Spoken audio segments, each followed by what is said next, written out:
The dust tasted like ash and swallowed the last sliver of the afternoon light filtering weakly through the single, small window.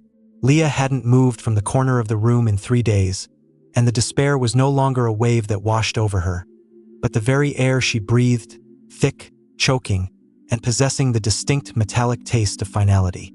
She was 30 years old, but the relentless sorrow had etched lines deep around her eyes and mouth, turning her into a ghost whose only remaining act was remembering how to breathe.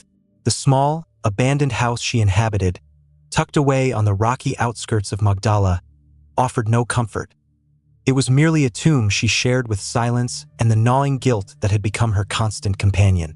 It had been 7 years since the fever had taken her husband, Judah, and their 2 young sons, leaving her not just widowed and childless, but cursed, or so the village whispered. The debt, astronomical and impossible to pay, compounded yearly, ensuring she could never fully mourn. Every morning, the sun rose, mocking her with the promise of another day she had to endure, another set of hours where she had to avoid the market path, avoid the judgmental eyes, avoid the sheer weight of existing when every thread of her future had been violently cut. She had tried everything.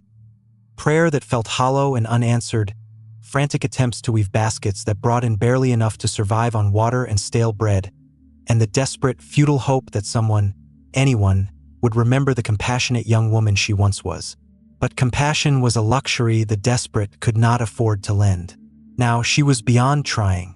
Her hands lay inert in her lap, the calluses from years of grinding work smoothing over, a cruel metaphor for the softening of her resolve. She was hungry, deeply, physically hungry, but the hunger was secondary to the profound, spiritual starvation she suffered. She felt utterly disconnected, a branch severed from the vine, lying on dry, baked earth, waiting for the sun to complete its inevitable work of desiccation. The pain wasn't acute.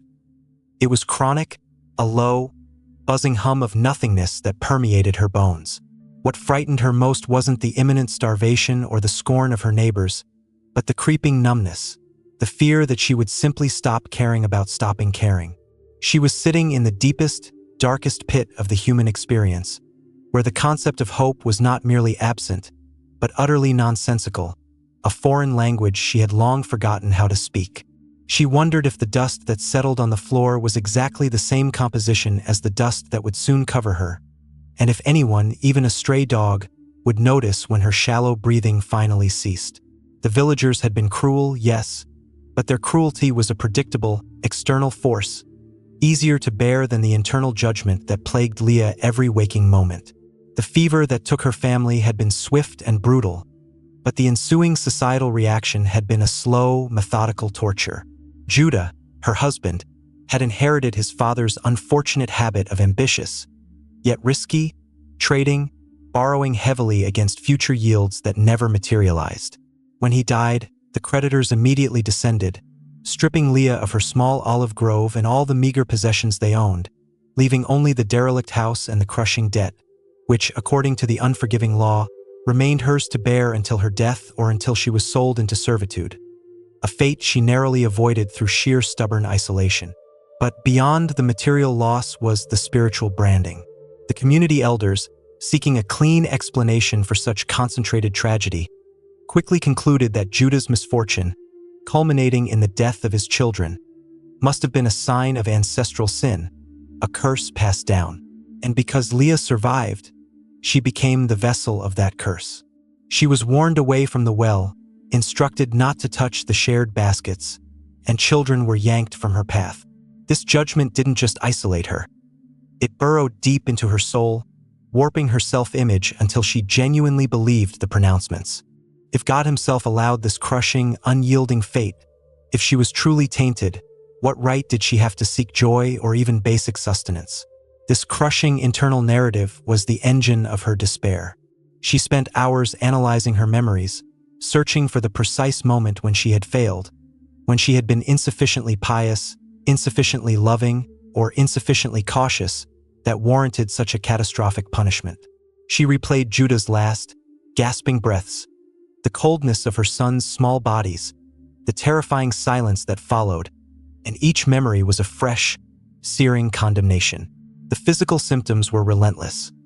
A crushing pressure behind her sternum, chronic low-grade headaches that made concentration impossible, and a pervasive exhaustion that no amount of sleep could remedy.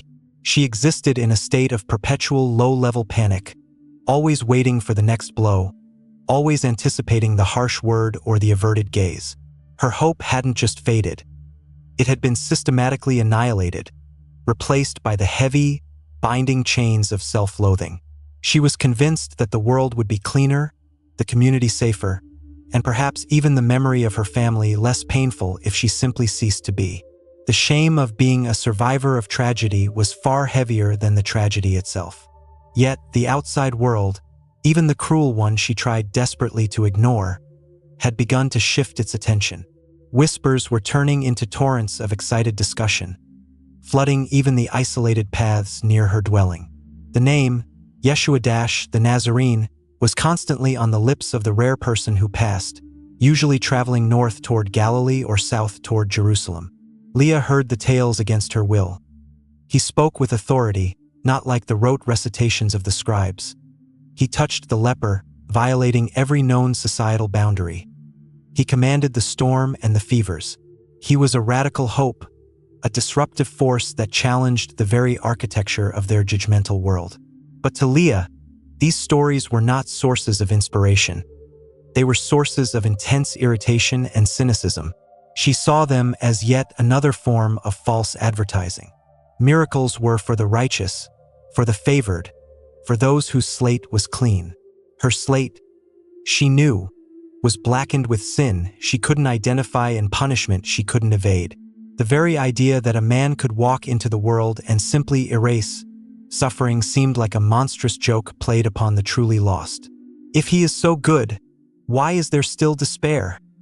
She would whisper into the silence of her room, challenging the unseen God she felt had abandoned her. She imagined the crowds that followed him, vibrant, hopeful people, and felt a sickening surge of envy. They had the energy, the clean clothes, and the lightness of spirit required to chase a prophet. She barely had the strength to fetch water. She was too heavy, too marred, too steeped in the dust of death to be included in any narrative of redemption. Besides, if she were to approach him, what would she ask? To bring back her family? To erase the debt? These were logistical impossibilities. What she truly needed, the erasure of her despair, the mending of her broken spirit, the removal of the curse she felt branded upon her forehead, seemed too abstract, too personal, and too heavy for even a miracle worker to handle. Healing a withered hand was one thing.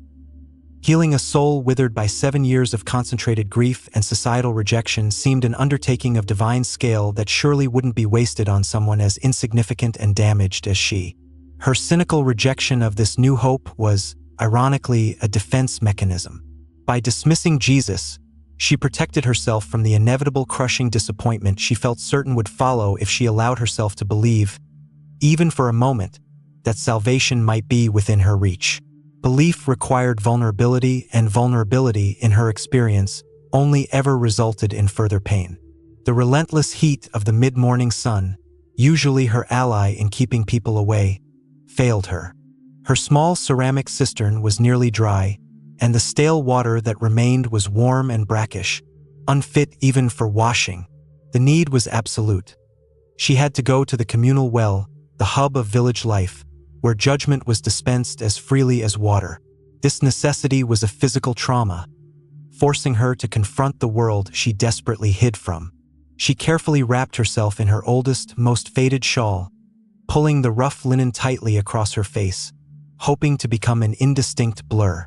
As she emerged, the sunlight felt sharp, almost aggressive, against her skin, and the sounds of the burgeoning day, the distant bleating of sheep, the chatter of women already busy with the morning's tasks, were an unbearable cacophony.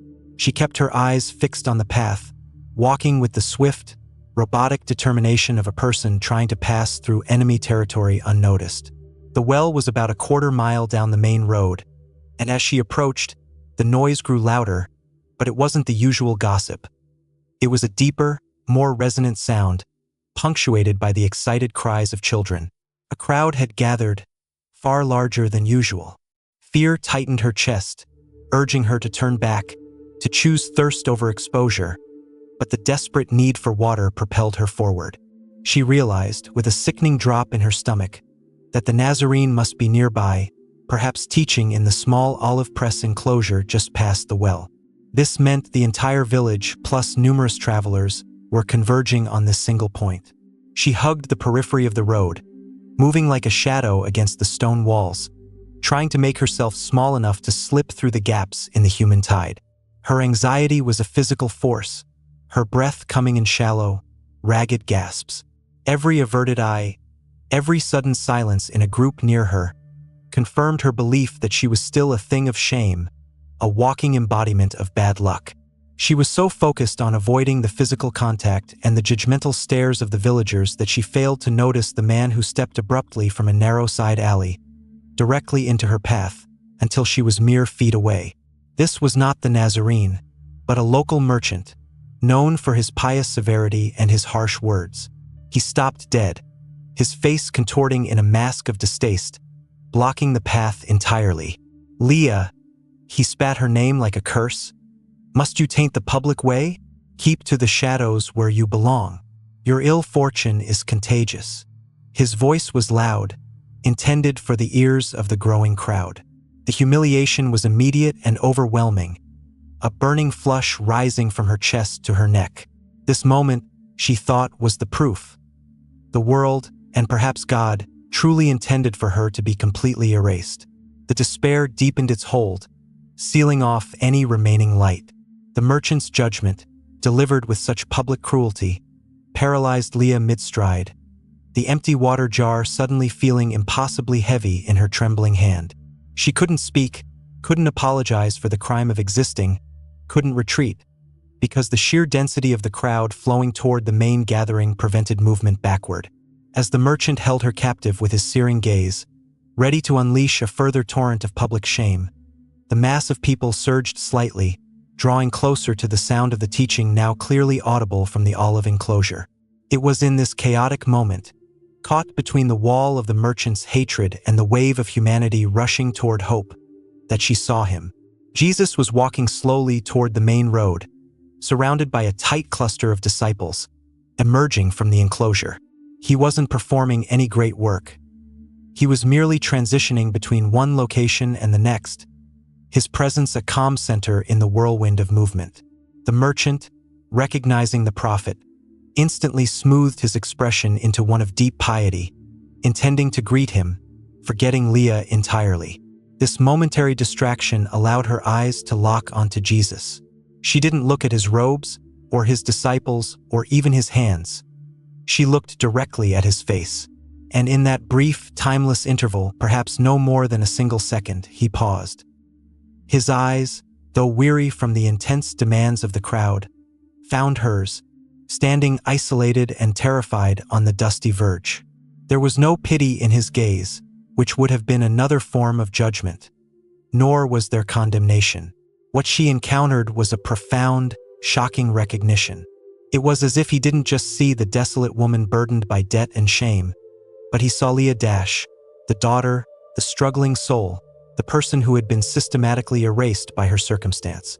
His expression held an awareness so complete, so total, that it bypassed all her defenses, all her guilt, and all her despair. He didn't smile, but a gentle understanding emanated from him.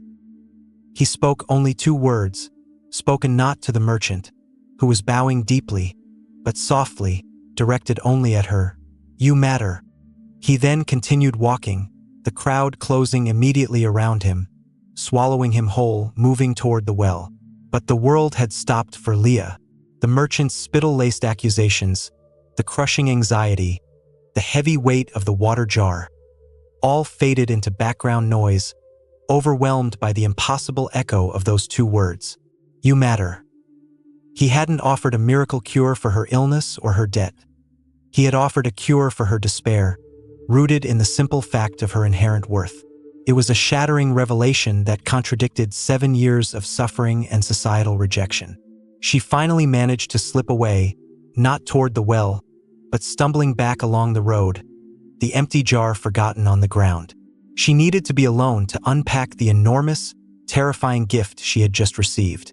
If Jesus saw her worth, despite all the evidence the world provided to the contrary, how fundamentally wrong had she been about her own existence? Have you ever had a moment, however small, where a simple word from an unexpected source completely redefined your deepest held beliefs about yourself? Share your experience below. Sometimes, acknowledging those moments is the first step toward healing. Leah reached the desolate safety of her house, not walking, but reeling, like a drunkard who had just been violently sobered. She collapsed onto the dust floor. The image of his gaze burned into her consciousness. The despair, which had been a solid, predictable structure, was now crumbling, replaced by a ferocious internal debate that was almost as exhausting as the hopelessness itself. You matter. The words were so simple, so utterly contrary to the established reality of her life. If she mattered, why had God allowed her family to be taken? If she mattered, why was she shunned? If she mattered, why did the merchant feel entitled to degrade her in public? She meticulously picked apart the encounter, searching for the trick, the hidden judgment, the irony she must have missed. She had been conditioned to believe that human value was conditional, based on wealth, production, adherence to the law, or familial status. She possessed none of these things. She was a negative ledger entry in the book of life. Yet, he, the celebrated prophet, had looked past all the layers of dust and grief and shame and declared her relevant. She realized the profundity of his action. He hadn't healed a physical ailment that day. He had aimed directly at the root of spiritual annihilation, the feeling of being utterly inconsequential. If her worth wasn't tied to what she had or what she did, then her despair was founded on a false premise. The chains she felt were not external debts or the merchant's scorn. They were the self-imposed prison walls built from the belief that she was worthless. The sheer magnitude of this realization was terrifying. If she truly mattered, then she had to endure the next day and the one after that. The cessation of existence was no longer an option, because to choose death would be to reject the truth he had revealed about her identity. This meant responsibility, effort, and the terrifying prospect of allowing herself to hope again. It was easier, safer, to be utterly lost than to be found and then have to navigate the perilous path of a future. But the image of his eyes, clear and unwavering, refused to let her settle back into the comforting apathy of utter resignation. She felt a flicker of something she hadn't felt in 7 years. A nascent, tiny ache of self-preservation. This was the true beginning of her transformation. Not the changing of her circumstances, but the radical changing of her perspective on who she fundamentally was, independent of those circumstances. The internal confrontation continued for the rest of the day and through a restless, feverish night. The despair fought back fiercely, marshaling years of accumulated bitterness and self-pity to try and extinguish the fragile spark of recognition Jesus had ignited. He was just being kind, the cold voice of logic whispered. He says those things to everyone. You've misinterpreted a moment of priestly politeness as personal revelation. But the memory of his direct, unhurried gaze refuted the argument. There had been no politeness. There had been absolute presence, a total seeing. Leah, driven by an unfamiliar urgency, decided she needed to move. She needed to perform an act that defied the inertia of her grief. She stood up, her joints protesting the sudden movement, and looked at the dusty, disordered room, a reflection of her own soul. For 7 years, she had let the house decay because it was pointless. Why polish brass if you are destined for the grave? But now, if she mattered, then perhaps her surroundings should reflect that truth, however minimally. She found a piece of torn cloth and started sweeping the dust, not with energy, but with a stiff, deliberate motion. The act was sacramental. She wasn't just cleaning the floor. She was symbolically clearing the debris of years of self-rejection. As she swept, she encountered a small wooden carving, a small lamb Judah had made for their eldest son. Seeing it usually brought a crushing wave of grief and regret, a reminder of what she had lost. This time, the pain was still there, raw and present, but it was accompanied by an unexpected companion. Fierce gratitude for the brief, sweet time she had possessed them. She didn't have to choose between remembering her loss and acknowledging her current worth. She could hold both truths simultaneously. This was a profound shift. The chains that had bound her were not forged by fate, but by her own decision to define herself entirely by her tragedy. If she was a child of God, worthy of being seen and declared relevant, then her primary duty was not to mourn the past, but to live the present in accordance with that inherent dignity. She had always sought external change, a miracle, a debt cancellation, to validate her life. Jesus had shown her the frightening, necessary truth. The validation had to come first internally before any meaningful external change could occur. This realization gave her a strange, stiff strength. She still hadn't eaten much, and the water jar was still empty, but the spiritual paralysis was breaking. She needed to hear his words again, not just the two simple words directed at her, but the substance of his teaching, the framework for this new, terrifying existence she was now compelled to lead. The next morning, Leah dressed in the cleanest, though still threadbare, tunic she possessed. Driven by the new, fragile sense of purpose, she walked not merely to the well, which was still necessary, but beyond it, toward the hill where she heard Jesus and his disciples were teaching, slightly removed from the crowded market area. She chose a position far back, under the shadow of a sprawling fig tree, where she could see and hear without being easily seen herself. The crowd was enormous, but she felt a strange, detached calm. Her focus was entirely on the speaker. The moment Jesus began to speak, addressing the anxiety and materialistic worries of the crowd, Leah knew this message was specifically for her, tailored not just to her circumstance, but to the core of her despair. He spoke about the natural world, drawing lessons from the seemingly small and insignificant. "Look at the ravens," he said, his voice carrying clearly over the gentle hillside. "They neither sow nor reap.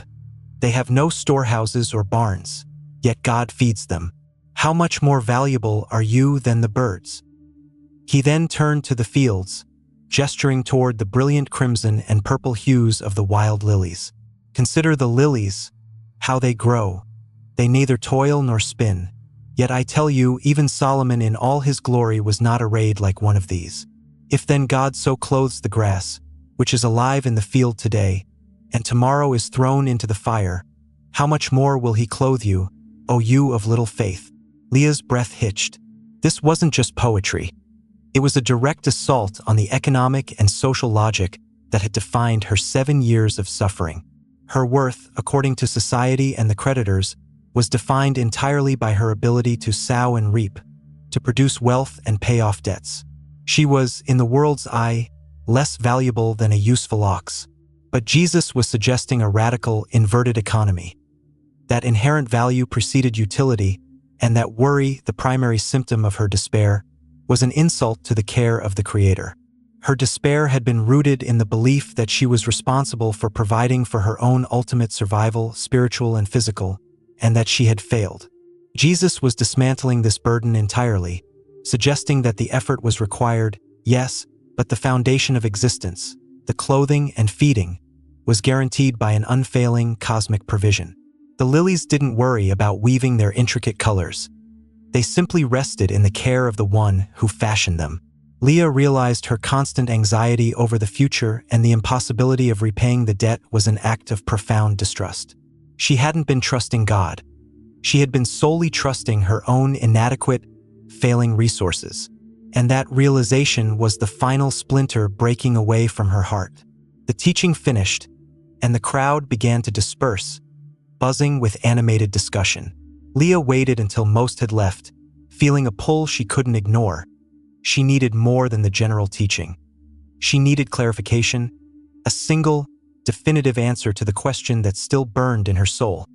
How do I live when the scars remain? How do I stop being afraid of the inevitable hardship? She approached the small group of disciples who were packing their meager belongings, asking hesitantly if she might speak to the teacher. They looked at her, the worn clothes, the haunted eyes, with a mixture of pity and suspicion. But one, a kind-faced fisherman, nodded and ushered her forward. Jesus was sitting alone under the fig tree, contemplative. He looked up, and the recognition she had experienced on the road returned. But this time, it was softer, welcoming. Leah didn't bow or prostrate herself. She sat awkwardly on the ground a few feet away, clutching her shawl. "Rabbi," her voice was dry and unsteady, "you spoke of ravens and lilies. They do not have my debt or my shame. They do not have the memories that keep me awake at night, the judgment that follows my every step. They simply exist. I am tethered to a past I cannot escape and a future I cannot build. I was a production unit and I failed. Now, how do I live when I have nothing left to offer to the world, to my community, or even to God? What is the purpose of existence when it is defined only by loss? Tell me, truly, what is the cure for this unending despair?" This was the core question that defined her whole being. Jesus looked at her, not with the quick answer of a politician, but with the patience of a craftsman examining a broken vessel. He leaned forward, his voice low and resonant, speaking the words that were promised to change her life forever. He didn't offer a physical miracle. He offered an existential truth. "Leah," he said, using her name for the first time, confirming the intimacy of their previous encounter. "The despair you carry is the proof that you believe your life must be earned through achievement or through flawless suffering. But I tell you this, and mark it well, your worth is not a function of your production, your piety, or your purity. Your life is precious because it is rooted in eternal presence. Do you understand? The branches of a vine do not produce fruit by straining and worrying. They produce fruit by resting in the vine. You asked how to live when you have nothing left to offer. The answer is simple, and it is freedom. You no longer need to offer anything to justify your existence. Only rest. Rest in the knowledge that you are seen, you are known, and the provision for your soul's endurance has already been made by the one who created the lilies and the ravens. Your despair is cured the moment you shift your reliance from your own effort to the eternal, unwavering support upon which all life rests. Your task is only to receive this peace and allow yourself to be nurtured by it." The weight of his statement, that the cure for despair was a profound shift from anxious striving to radical trust and acceptance, settled over Leah like a warm, encompassing blanket. It wasn't permission to be lazy. It was a command to redefine effort. Her previous effort had been frantic self-justification, a desperate attempt to prove she deserved to live by overcoming impossible obstacles. The new effort was the difficult, daily choice to cease striving and instead commit to rest in the sustaining presence he offered. She thanked him, the words catching in her throat, feeling the tectonic plates of her worldview shifting violently but beautifully beneath her feet. She left the hillside, the burden of the past 7 years still present, but fundamentally lighter because she was no longer dragging the entire weight alone.